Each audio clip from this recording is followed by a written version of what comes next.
जिसने कभी भी प्रभु की प्रेजेंस नहीं देखी ना, महसूस नहीं की, जो बिल्कुल आत्मिक रीति से अंधा बहरा है, वो भी आज समझ जाएगा खुदाबंद की उपस्थिति यहां मौजूद है।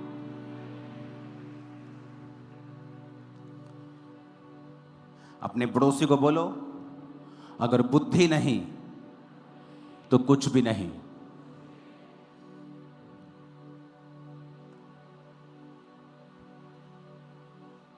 आपने ये बात नोटिस की होगी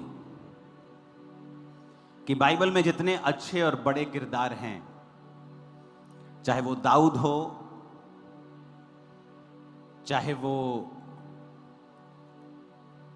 अब्राहम हो, सुलेमान हो, पतरस हो, पौलुस हो, एक कॉमन चीज इनमें थी, वो थी ईश्वरीय बुद्धि के साथ चलना। सबको मेरी आवाज आ रही है पीछे? हाथ हिलाओ अगर आ रही है तो। ऐसे इलाकों में हाथ हिलाओ जहां आवाज अच्छी तरह से नहीं आ रही। नहीं आ रही अगर आवाज अच्छी तरह से। कौन कौन से इलाके हैं?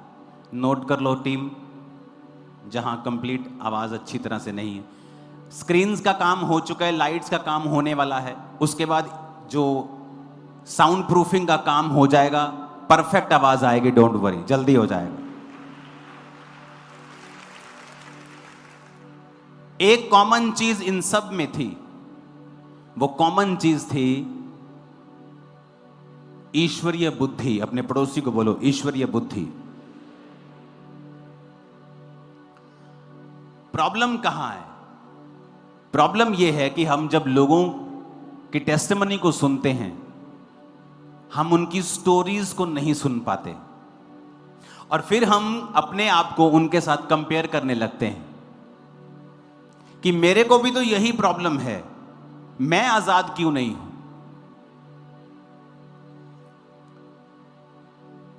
ईश्वरीय बुद्धि का ना होना और जहां विजडम अप्लाई होनी है वहां विजडम अप्लाई ना करना, यह बहुत बड़ा अंतर है कि आप अपनी लाइफ में वो नहीं कर पा रहे जो परमेश्वर करना चाहता है। पीछे स्क्रीन पे कोई स्टिल कर दो, मूविंग मत करना कुछ भी। अगर नियोमी का पति आत्मिक बुद्धि लगाता और यह सोचता कि मैं एक ऐसी जगह पे जा रहा हूं, सेवा के घर को छोड़ के, जहां पैसा तो मिलेगा पर मैं आत्मिक स्टैंडर्ड में गिर जाऊंगा, सेवा से दूर हो जाऊंगा, पर उसने वहां स्पिरिचुअल विजडम का प्रयोग नहीं किया और एकदम से उसकी लाइफ में गिरावट नहीं आई। सालों लग गए उसको मरने में, उसके बच्चों को मरने में सालों लग गए उस गिरावट में, लेकिन वो गिरना उसी दिन से शुरू हो गया था जब उसने अपने शरीर से सोचा और आत्मिक बुद्धि से नहीं सोचा। और रूत महीनों बाद बोअज से उसकी शादी हुई, लेकिन वो उसी दिन बढ़ना शुरू हो गई थी जिस दिन उसने अपनी आत्मिक बुद्धि लगाई थी और कहा था कि मैं अपनी सास के साथ ही रहूंगी ताकि मुझे यहोवा परमेश्वर की आराधना करना नसीब हो। दाऊद आत्मिक बुद्धि, आशीष नहीं थी, भाइयों की लाइफ ज्यादा आशीषित थी, पर फिर भी वो परमेश्वर के साथ वफादार था। आत्मिक बुद्धि। आज लोग पैसा मांगते हैं, मिनिस्ट्रीज में लोग बोलते, पास्टर्स हमें परमेश्वर रास्तों को क्यों नहीं खोलता? क्योंकि तुम लोग कभी भी टाइथ नहीं बोते हो। इस दुनिया का सबसे बड़ा स्टेडियम, दुनिया का सबसे बड़ा स्टेडियम, लोग बोलते हैं गुजरात में, कोई बोलता है नॉर्थ कोरिया में है। अब रिकॉर्ड ब्रेक होने वाला है। दुनिया का सबसे बड़ा स्टेडियम नाइजीरिया की एक चर्च बना रही है, दुनिया का सबसे बड़ा स्टेडियम। और उस पास्टर की टेस्टिमनी क्या है? वो अपना पर्सनल टाइथ और चर्च का टाइथ दोनों निकालता है।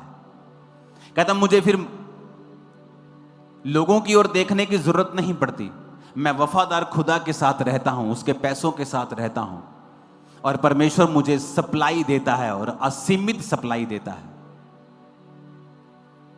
कई बार हम परमेश्वर के वचनों को बाय फेथ अप्लाई नहीं कर पाते, जिसकी वजह से आप एक लिमिटेड सोर्स के अंदर रहते हैं। कई पास्टर्स को परमेश्वर सामर्थ्य देता है, थोड़ी सी हीलिंग होती है, तब वो बड़ी बड़ी मिनिस्ट्रीज को अटैक करने लगते हैं। परमेश्वर कहता बस अब मैं तुझे ज्यादा नहीं दूंगा। कई पास्टर्स की लाइफ में हीलिंग का वरदान है, लेकिन उनकी चर्च कभी एक लेवल से ऊपर नहीं जाती, उनकी अनॉइंटिंग नहीं जाती। क्यों? जैसे ही कुछ बड़ा काम वो करते हैं, सेकंड डे वो दूसरी मिनिस्ट्रीज पे अटैक करना शुरू करते हैं। और प्रभु कहता है अगर मैं तुझे इतना दे रहा हूं और तू अटैक कर रहा है, अगर मैं तुझे ज्यादा दूंगा तू अपने आप को परमेश्वर समझ लेगा। इसलिए मैंने आपको कहा था कि जो सामर्थी लोग हैं वो हर बार जवाब नहीं दे पाते। 100 में से 99 बार, 100 में से कई बार 100 बार भी वो जवाब नहीं दे पाते। क्यों? क्योंकि उन्हें पता है उन्हें सामर्थ्य के काम करने हैं, वो नहीं कर पाएंगे अगर संसारिक लड़ाई झगड़ों में वो फंसेंगे। आत्मा में कोई जवाब देना हो मैं दे दूंगा, लेकिन आप कुछ बोलेंगे कुछ मेरे खिलाफ, उसका मेरे पास कोई जवाब नहीं होगा, क्योंकि मुझे परमेश्वर के सामने सीधा रहना है। ये गवाहियां जो आज आई हैं, ये मेरा जवाब है उन लोगों के लिए जो खुदा यहां कर रहा है। ये जवाब है उन लोगों के लिए कि क्या तुम्हारी जिंदगी से ऐसा कर रहा है परमेश्वर? अगर नहीं कर रहा है तो सुधर जाओ। हालेलुया। आत्मिक बुद्धि हर जगह आपको लगाई हुई मिलेगी जहां बड़ा मिरेकल हुआ होगा, जहां भी परमेश्वर का हाथ आया होगा। आपने नोटिस किया होगा उसके पीछे एक स्पिरिचुअल विजडम थी जो अप्लाई की गई थी।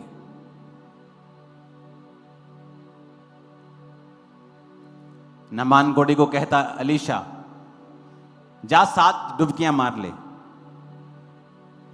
आत्मिक बुद्धि से नहीं सोचा, शारीरिक बुद्धि से सोचने लगा, भाग गया। उसका सेवक कहा कितनी मुश्किल बात है, कर ले तो। आत्मिक बुद्धि लगाई, वो किया, बच्चे के समान स्किन होकर वापस आ गया। जब भी आपको परमेश्वर का हाथ चाहिए, आपको आत्मिक बुद्धि लगानी पड़ेगी वहां। शारीरिक बुद्धि नहीं, किसी को बताना नहीं, मेरी जॉब खतरे में आ जाएगी। चर्च में जाते हैं, मिरेकल भी हो गए, बपतिस्मा नहीं लेना, शादी कहां करेंगे?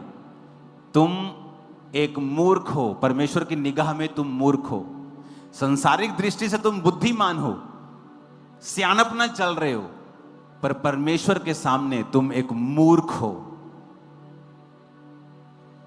जब तुम आत्मिक बुद्धि लगाओगे तभी परमेश्वर का हाथ तुम्हारे ऊपर प्रकट होगा।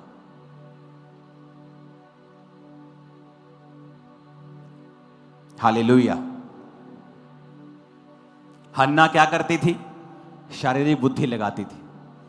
जब बच्चा नहीं होता था कुड़ती थी, चिल्लाती थी, कलेश डालती थी, अपने हस्बैंड को बोलती थी। हस्बैंड कहते मैं कौन सा परमेश्वर हूं, मेरी दूसरी पत्नी के हो रहे हैं, तेरे नहीं हो रहे। तो यहोवा ने तेरी कोख को बंद किया हुआ।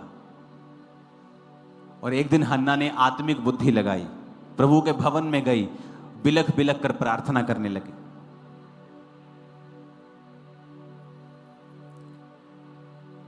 पहला शमूएल 1:11 में लिखा, उसने मन्नत मानी। सुनो ध्यान से, किसी को अपनी लाइफ की शर्मिंदगी खत्म करनी है। लोग बोलते हैं गरीबी श्राप है क्या? इसका सीधा आंसर नहीं है बाइबल के मुताबिक। आप गरीब जन्मे हो यह श्राप नहीं है, पर गरीबी में मर जाना यह श्राप है। बीमार हो श्राप नहीं है, लेकिन जीसस ने तुम्हारी बीमारियों के लिए कोड़े खा लिए हैं, तो बीमारी में मरो मत। गरीबी अच्छी चीज नहीं है, अगर है तो इसका मतलब यह नहीं तुम श्रापित हो। लेकिन अगर वो बाप दादाओं से चलती आ रही है, रीजन क्या? टाइथ ना देना, वफादार प्रभु के साथ ना रहना, अगर वो उस कारण है तो फिर वो एक श्राप है, वो एक ब्लेसिंग नहीं है। गरीबी सिर्फ शब्दों में रोमांटिक लगती है, अच्छी लगती है, वैसे वो ऐसी नहीं है। वैसे वो लानत है। अगर हम उसे श्राप नहीं समझेंगे तो कभी बाहर नहीं आ पाएंगे। हमें रिकॉग्नाइज करना होगा कि अगर कोई विश्वासी बीमार है तो इसका मतलब यह नहीं है कि परमेश्वर उसके संग नहीं है, लेकिन इसका मतलब यह भी नहीं है कि वो अपनी हीलिंग के लिए प्रार्थना ना करे। अगर कोई गरीब है तो इसका मतलब यह नहीं वो श्रापित है, इसका मतलब यह भी नहीं है कि वो अपनी गरीबी से बाहर आने के लिए प्रयत्न ना करे। अगर एक विश्वासी गरीबी से बाहर आएगा तो वो खुदा के काम करेगा, और शैतान ये बात जानता है। इसलिए वो विश्वासी को ये एक्सप्रेशन देना चाहता है कि तुम अच्छे हो, गरीब हो। कितने मेरी बात को समझ रहे हैं? ये एक बैलेंस मैसेज है, आत्मिक लोग इसे समझ पाएंगे। हालेलुया। आज लोग निंदा करने लगते हैं, एक किसी का वचन उठाते हैं, पूरा मैसेज भी नहीं सुनते उस पास्टर का और उसकी निंदा करने लग जाते हैं, क्योंकि उनका जो धंधा पानी है वो निंदा से चलता है। अगर वो अपनी बात करेंगे कोई उनकी सुनेगा नहीं, उन्हें दूसरे की बात करनी पड़ेगी, खासतौर पे जो मशहूर है, ताकि लोग उनको सुने। आप बाइबल में देखो, जहां जहां विजडम अप्लाई हुई है वहीं मिरेकल हुआ है। तो आज हम एक केस स्टडी करेंगे हन्ना का। मैं सिर्फ कुछ वचन पढ़ूंगा, आप पूरा निकाल के रखें। पहला शमूएल पूरा एक बाब, एक अध्याय आप निकाल के रखें।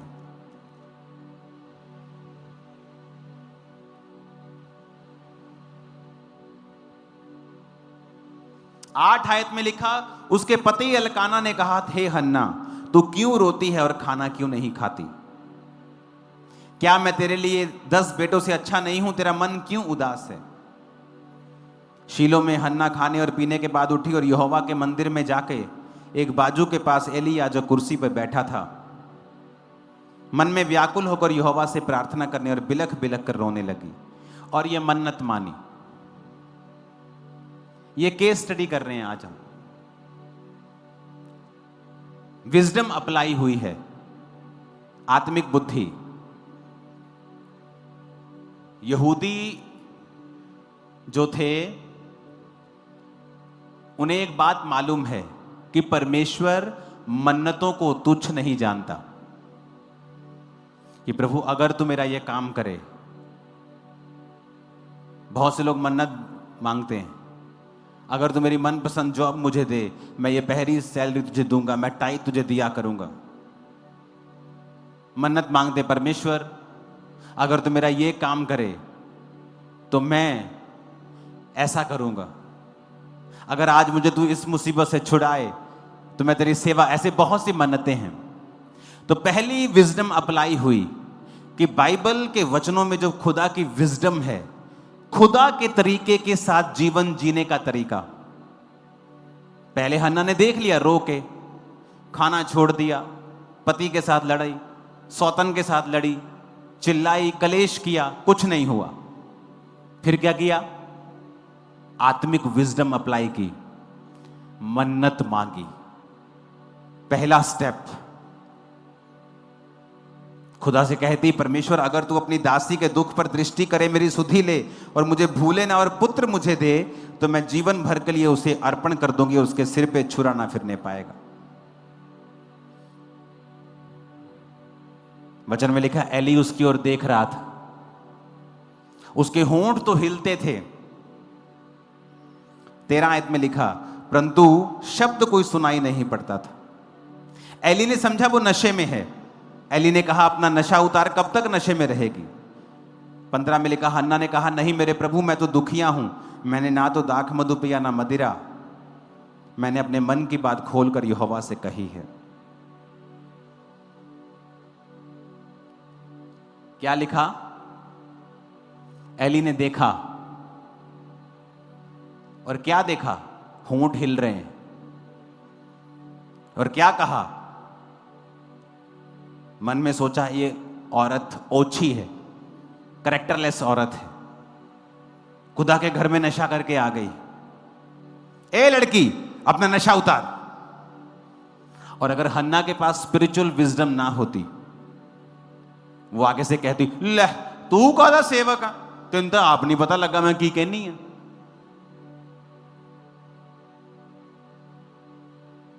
एक सेवक एक आदमी भी है, उसने उसे परखने में गलती की, पर फिर भी वो खुदा का सेवक ही ठहराएगा, उसका अभिषिक्त ही ठहराएगा। लेकिन हन्ना ने गलती नहीं की ये कह के कि क्या तू आत्मिक नहीं है, क्या तुझे जांच नहीं है, क्या तू जांच नहीं पा रहा कि मैं तो दुखिया हूं। उसने कोई टांच नहीं मारी, उसने कहा हे मेरे प्रभु, 15 में ह्यूमिलिटी, नम्रताई। किसी वॉलंटियर ने गलती कर दी, आप वीडियो बनाने लग जाते हैं क्योंकि आप नम्र नहीं हैं, आपके अंदर स्पिरिचुअल विजडम नहीं है, आपको प्रभु के घर की इज्जत की, प्रभु की इज्जत की, अपनी इज्जत की कोई परवाह नहीं है। हन्ना ने कहा मेरे प्रभु, मैं तो दुखिया हूं, ना मैंने शराब पी ना दाख मधु, पर मैंने मन खोल के अपनी बात यहोवा से कही। मुझे ओछी स्त्री ना जान, मैंने शोकित होने और चिढ़ाए जाने के कारण यह सब कहा है। एली ने कहा कुशल से चली जा, इज़राइल का परमेश्वर तुझे मन चाहा वर दे। चाहे उसे परखने में गलती लग गई, पर उसके शब्द अभी भी पावरफुल हैं, और जैसे ही उसने ये शब्द कहे, कुछ ही हफ्तों में हन्ना प्रेग्नेंट थी।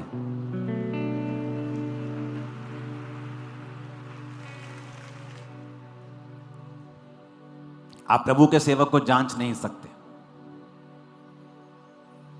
मैंने लोगों को देखा है, एक पास्टर ने वचन बोलने में गलती कर दी कि भजन संहिता 23 बोलना था, 24 बोल दिया कि यहोवा मेरा चरवाहा है। लोग उसको ट्रोल कर रहे हैं, इसको तो वचन नहीं पता। वो तब भी खुदा का वैसा ही अभिषिक्त सेवक है, उसके शब्दों से अब भी काम होते हैं। ये गलतियां मायने नहीं करती, क्योंकि वो एक शरीर में भी है। कितने मेरी बात को समझ रहे हैं? यह है स्पिरिचुअल विजडम, सबके पास नहीं है, इसीलिए तो सब इफेक्टिव नहीं है खुदा के राज्य के लिए। सब रूहें नहीं बचा पाते, इतनी सब इतना काम नहीं कर पाते। डिपेंड करता है आपके अंदर प्रभु की विजडम कितनी है। नेक्स्ट कहते तेरी दासी तेरी दृष्टि में अनुग्रह पाए, और वो चली गई। क्या हुआ उसके बाद? वो प्रेग्नेंट हुई।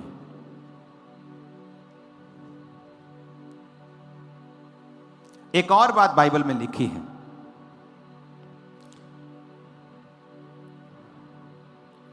21 आयत में उसका पति हर साल जब भवन में जाता था तो फिर वो चला। जब शैमूएल हो गया तो हन्ना कहती मैं अभी खुदा के घर में नहीं जाऊंगी, क्योंकि मैंने इसे अर्पण करना है, इसका दूध छूटने तक मैं नहीं जा, मुझे अच्छा नहीं लगेगा मैं घर में उसके जाऊं और इसको खाली वापस ले आऊं। Spiritual wisdom.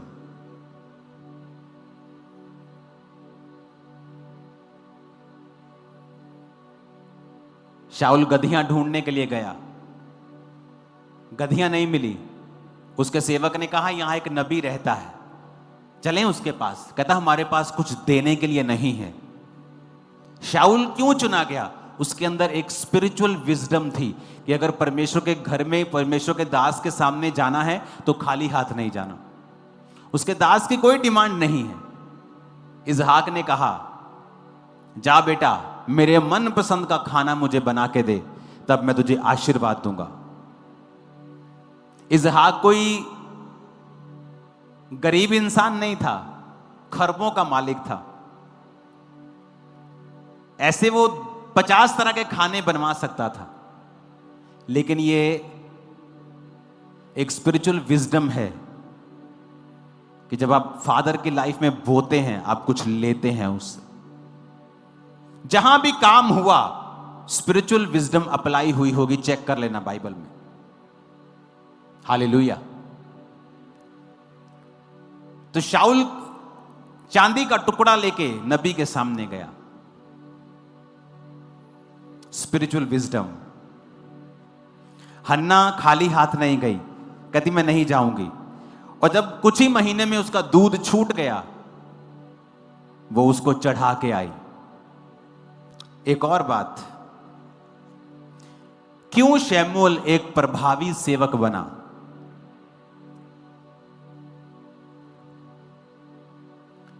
बाइबल कहती एली जो सेवक था उसके लड़के लुच्चे थे, बाइबल कहती, और वो चर्च की औरतों के साथ व्यभिचार करते थे। एली ने उनको डांट कर उनकी ड्यूटी से उन्हें नहीं हटाया, पर शमूएल ने कभी भी एली को बुरा भला नहीं कहा। Spiritual wisdom.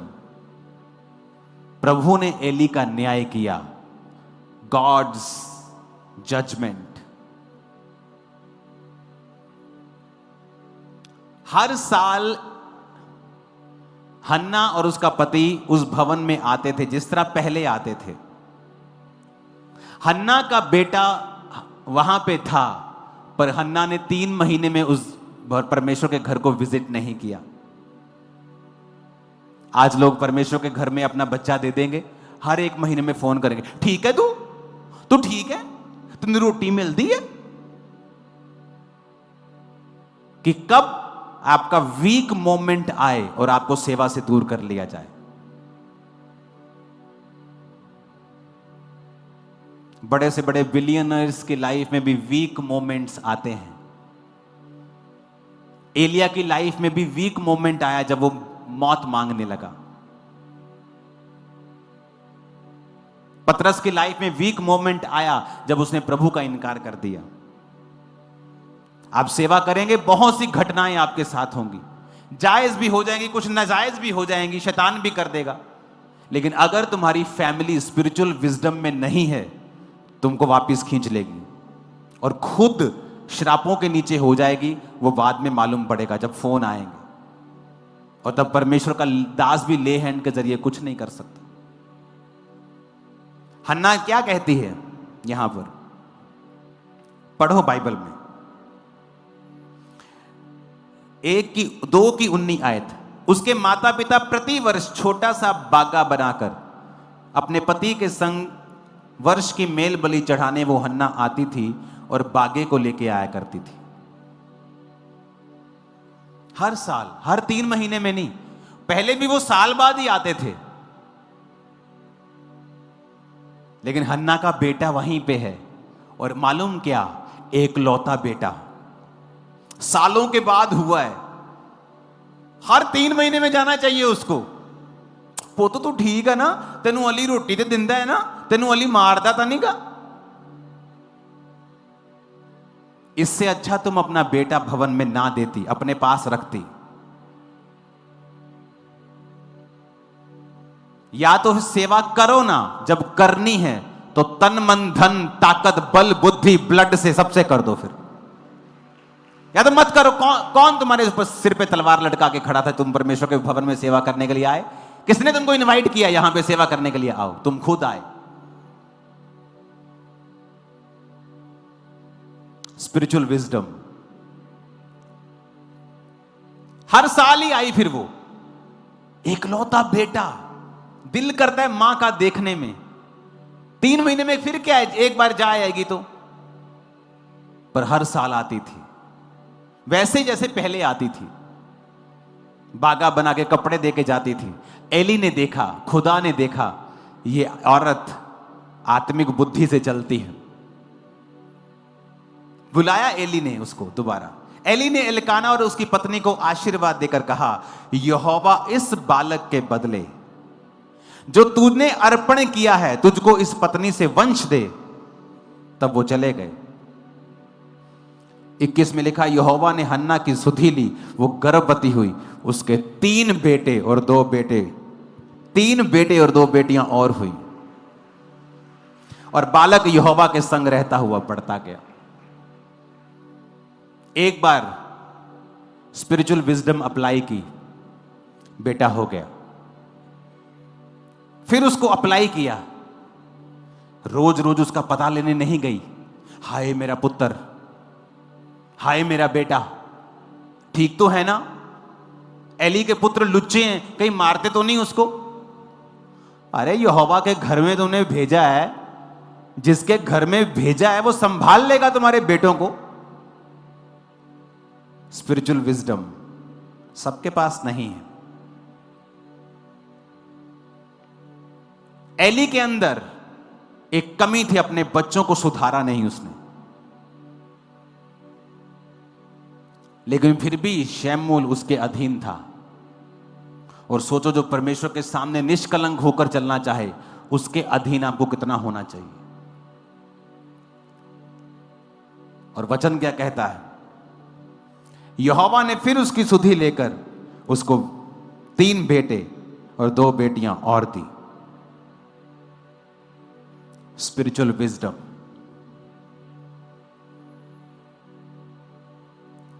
अगर आपने खुदा को कोई चीज दे दी है तो भरोसा रखें, परमेश्वर के ऊपर छोड़ दें सब कुछ।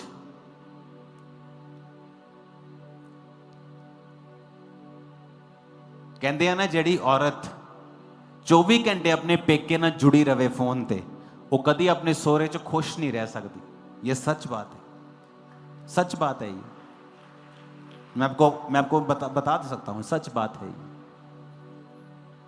जब आप एक हस्बैंड वाइफ बनते हैं तो मैं और मेरी वाइफ, हमारे बीच में ना तो मेरे माता पिता हैं ना उसके माता पिता हैं। हम दोनों सबसे पहले अपने लिए हैं, उसके बाद हमारे माता पिता हैं। क्योंकि वीक मोमेंट आएंगे। पुराने टाइम में डाइवोर्स बहुत कम होते थे, बहुत कम। कहीं लड़की का डाइवोर्स हो जाए तो न्यूज होती थी कि हाय उस लड़की का डाइवोर्स हो गया। उसके कुछ नेगेटिव इफेक्ट भी थे कि हस्बैंड का परिवार मारते थे लड़की को, सोहरा परिवार तंग करता था, जबरदस्ती काम करवाते थे, बड़ी तसीद देते थे। साइड इफेक्ट भी थे, लेकिन घर बना रहता था। क्योंकि अगर हर टाइम आप फोन पे, अगर मैं अपनी मम्मी के साथ 24 घंटे जुड़ा रहूं, मेरी वाइफ के साथ मेरी बन नहीं सकती। और प्रभु ने तुमसे कहा है, तुम सबसे पहले स्थान अपनी पत्नी और अपने पति को दोगे।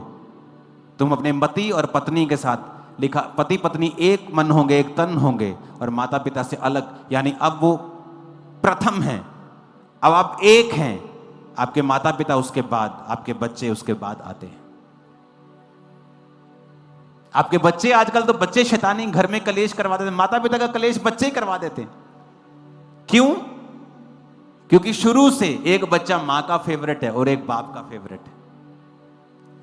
जब फेवरेटिज्म शुरू बचपन में हो जाएगा, जब वो बड़े होंगे, वो घर कलेश से भरा होगा।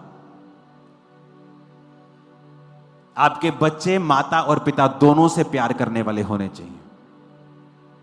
चाहे 4 बच्चे हैं, माता पिता के सभी फेवरेट होने चाहिए।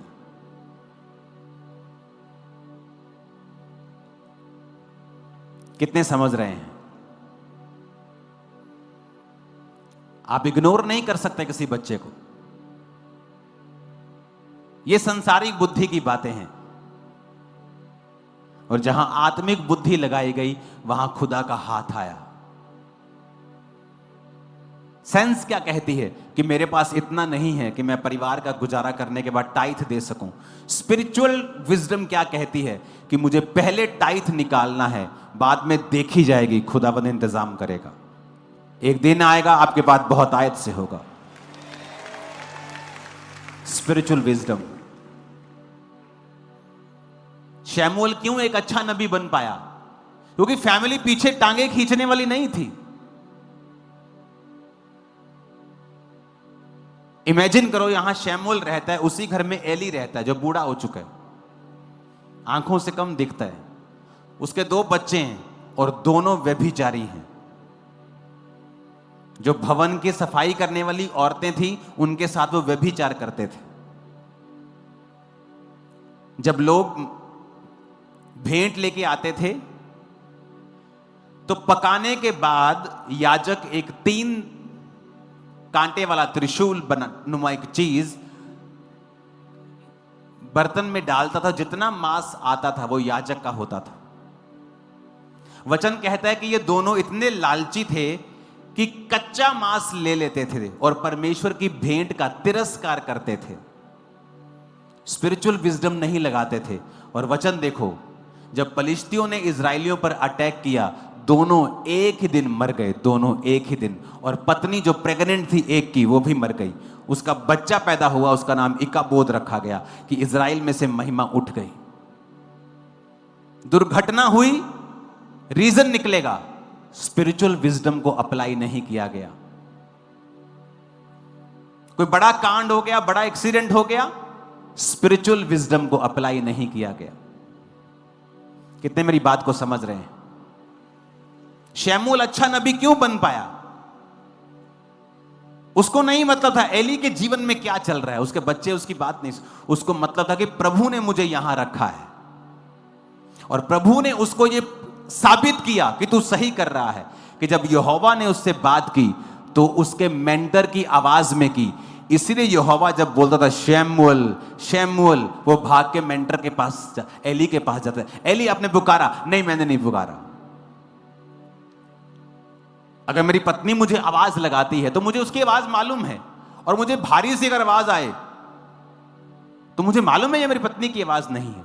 तो परमेश्वर जब आवाज लगा रहा था तो उसको, अगर वो अलग आवाज होती तो उसको, वो हैरान, वो एली के पास जाके बोलता कि मुझे कोई आवाज लगा रहा है। वो ये नहीं कहता कि आपने मुझे पुकारा। प्रभु ने उसे बताया कि तू अधीनगी कर रहा है, ये सही है, देख मैं उसी की आवाज में तेरे साथ बात कर रहा हूं। Spiritual wisdom. इसीलिए सब लोगों के पास मसा नहीं है। अगर आप अपने मेंटर के जैसा सोच नहीं सकते, मैं आपको गारंटी देता हूं आप उसके जैसे मिरेकल्स काम कभी नहीं कर पाएंगे।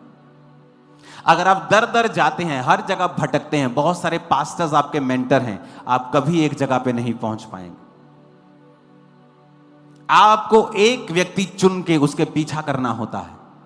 आपका स्वभाव भी वैसा होना चाहिए, आपकी सोच वैसी होनी चाहिए, क्योंकि उसी सोच की वजह से जो आपके मेंटर के अंदर है, उसी स्पिरिचुअल विजडम की वजह से उसके ऊपर वो मसा है। अगर आप उसकी सोच का इनकार करते हैं, आप मसे का भी इनकार करते हैं। कितने मेरी बातों को समझ रहे हैं? Spiritual wisdom.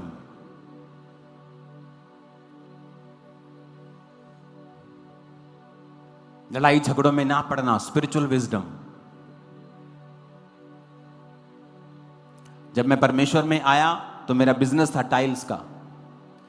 आज बहुत से लोग हैं, अगर आप नडाला बेगोवाल की साइड पे चले जाएं, जिन्होंने हमारा लाखों रुपया देना है। आज मेरे पास पावर है, सरकार में पहुंच है, मैं पैसा वापस ले सकता हूं। मैं लड़ाई झगड़े में नहीं पड़ा तब, क्योंकि मुझे प्रभु का काम करना था। स्पिरिचुअल विजडम, प्रभु को आगे रखना, स्पिरिचुअल विजडम, आत्मिक बुद्धि है। तुम्हें कोई परवाह नहीं है कि कोई तुम्हें व्यभिचार करते देखता है, क्योंकि तुम्हारे अंदर परमेश्वर की जलन नहीं है। तुम्हारे अंदर कोई शर्म नहीं है कि 4 लोग भी अगर जानते हैं तुम एक व्यभिचारी हो तुम्हारे अंदर, क्योंकि आत्मिक बुद्धि नहीं है। वही फैमिली जो अपने बच्चों को भेजती है, जब वापस लेती है और दुखी होती है, स्पिरिचुअल विजडम की कमी की वजह से वही सफर करती है। शमूएल एक अच्छा नबी क्यों बन पाया? क्योंकि उसने अपना पूरा टारगेट,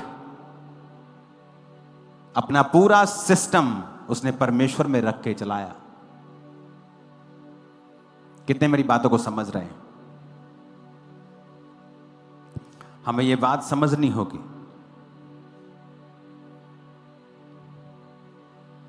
संडे में आपसे बात करूंगा इसको हासिल कैसे करना है, क्योंकि ये एक तरीके से हासिल नहीं होती। आज मैंने आपको बताया है क्यों जरूरी है, क्योंकि स्पिरिचुअल विजडम हर एक बड़े मिरेकल के पीछे आपको खड़ी मिलेगी। हर एक बड़ा बदलाव जो किसी व्यक्ति की लाइफ में हुआ है, उसके पीछे आपको एक स्पिरिचुअल विजडम मिलेगी। अगर वो नहीं है तो वहां बदलाव भी नहीं है। वो दाऊद ने इस्तेमाल की, सुलेमान ने इस्तेमाल की। परमेश्वर के घर में जाते जाते वेट नहीं की, रास्ते में 1000 होम बलियां चढ़ा दी। आज अगर एक भेड़ की कीमत 10,000 या 20,000 है तो लगा लो कि 2 करोड़, एक 2 करोड़ की भेड़ें रास्ते में चढ़ा दी। अभी तो भेड़ चढ़ानी है, अभी तो रास्ते में चढ़ा दी। प्रभु उसका दिल देकर खुश हुआ कि मेरे लिए इसने कुछ रख छोड़ा नहीं। Spiritual wisdom. उसी रात सपना आता और प्रभु कहता है मांग तुझे क्या चाहिए। हर बड़ा बदलाव आत्मिक बुद्धि को चलाने से हुआ है। वचन को पढ़ो, जो कहता है करो, यही आत्मिक बुद्धि है। पहला काम वचन पढ़ना, जो कहता है उसे करना, अपना दिमाग अपनी सेंस प्रयोग में ना लाना। कितने मेरी बातों को समझ रहे हैं?